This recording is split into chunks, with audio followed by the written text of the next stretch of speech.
बहुत समय पहले जब धरती शांत थी, न धुएं से भरा आसमान था, न शोर से कांपती हवा, तब हमारी धरती एक संतुलित संसार थी। ऊपर आकाश में चमकता हुआ सूरज, सन, हर दिन अपनी रोशनी और गर्मी धरती को देता था। धरती उस ऊर्जा को अपने महासागरों, जंगलों और मिट्टी में संभालती और जितनी जरूरत होती उतनी ही गर्मी वापस अंतरिक्ष में भेज देती। सब कुछ एक संतुलन में था, एक प्राकृतिक नियम, एक मौन समझौता सूरज और धरती के बीच। हजारों सालों तक यह संतुलन बना रहा। हिमालय की चोटियां बर्फ से ढकी रहीं, नदियां शांति से बहती रहीं, जंगलों में जीवन पनपता रहा। लेकिन फिर इंसान ने विकास की राह पकड़ी। पहले उसने आग जलाई, फिर उसने पहियों का आविष्कार किया, धीरे धीरे मशीनें बनी और फिर आया औद्योगिक युग। 18वीं सदी में जब मशीनों ने कोयले से चलना शुरू किया, दुनिया बदलने लगी। कारखानों की चिमनियों से धुआं उठने लगा, शहर फैलने लगे, जंगल काटे जाने लगे, कोयला जला, तेल जला, गैस जली, और हर बार जब यह ईंधन जलता, हवा में एक अदृश्य गैस बढ़ती गई, कार्बन डाइऑक्साइड। शुरू में किसी ने ध्यान नहीं दिया।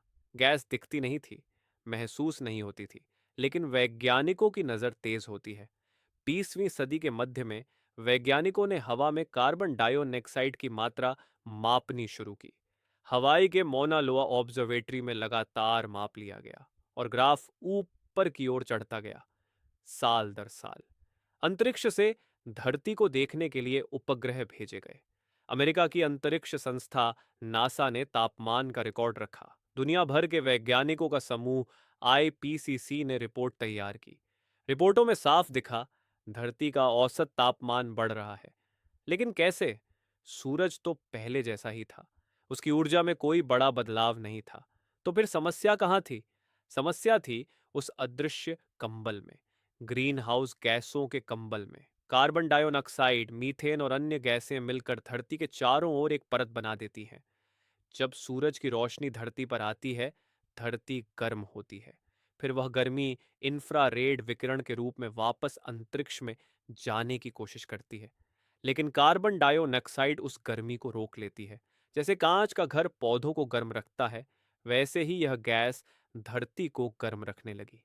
इसे ही ग्रीन हाउस प्रभाव कहा जाता है। पहले यह प्रभाव जीवन के लिए जरूरी था। अगर यह बिल्कुल न होता तो धरती बहुत ठंडी होती। लेकिन अब यह संतुलन बिगड़ गया है। औद्योगिक क्रांति से पहले हवा में कार्बन डाइऑक्साइड लगभग 280 पार्ट्स पर मिलियन थी। आज यह 420 पार्ट्स पर मिलियन से भी ऊपर पहुंच चुकी है। यानी इंसान ने कुछ ही सदियों में वह बदलाव कर दिया जो प्रकृति लाखों साल में करती। परिणाम? ग्लेशियर पिघलने लगे, आर्कटिक की बर्फ सिकुड़ने लगी, समुद्र का स्तर बढ़ने लगा। हीट वेव अब पहले से अधिक तीव्र और लंबी हो गई है। कुछ जगहों पर सूखा बढ़ा है, कुछ जगहों पर बाढ़। वैज्ञानिकों ने समुद्र के तापमान को मापा। उन्होंने पाया कि महासागर भी अधिक गर्म हो रहे हैं। समुद्र अतिरिक्त गर्मी को अपने अंदर सोख लेते हैं, लेकिन जब पानी गर्म होता है तो वह फैलता है। इसी वजह से समुद्र का स्तर बढ़ रहा है। सिर्फ इतना ही नहीं, गर्म पानी में कार्बन डाइऑक्साइड अधिक घुलती है, जिससे समुद्र अम्लीय होते जा रहे हैं। इसका असर मूंगे की चट्टानों और समुद्री जीवन पर पड़ रहा है। धरती के जंगल जो कभी कार्बन डाइऑक्साइड को सोखते थे, अब कटते जा रहे हैं। पेड़ कार्बन को अपने अंदर बांध लेते हैं, लेकिन जब जंगल काटे जाते हैं या जलते हैं, तो वही कार्बन फिर हवा में लौट आता है। ये एक चक्र बन गया है।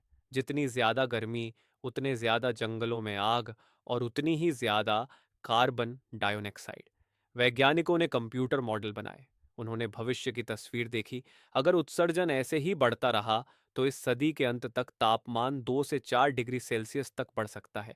ये सुनने में छोटा बदलाव लगता है, लेकिन धरती के लिए यह बहुत बड़ा है।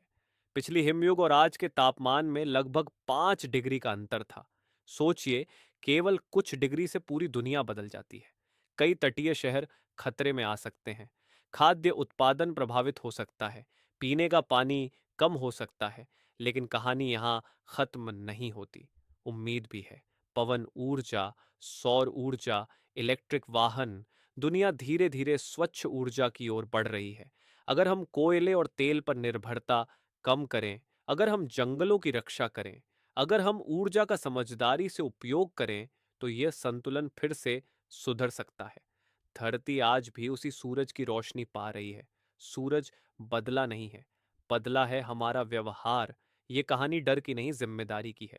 हम पहली पीढ़ी हैं जिसने इस बदलाव को महसूस किया है, और शायद आखिरी पीढ़ी है जो इसे रोक सकती है। जब अगली बार आप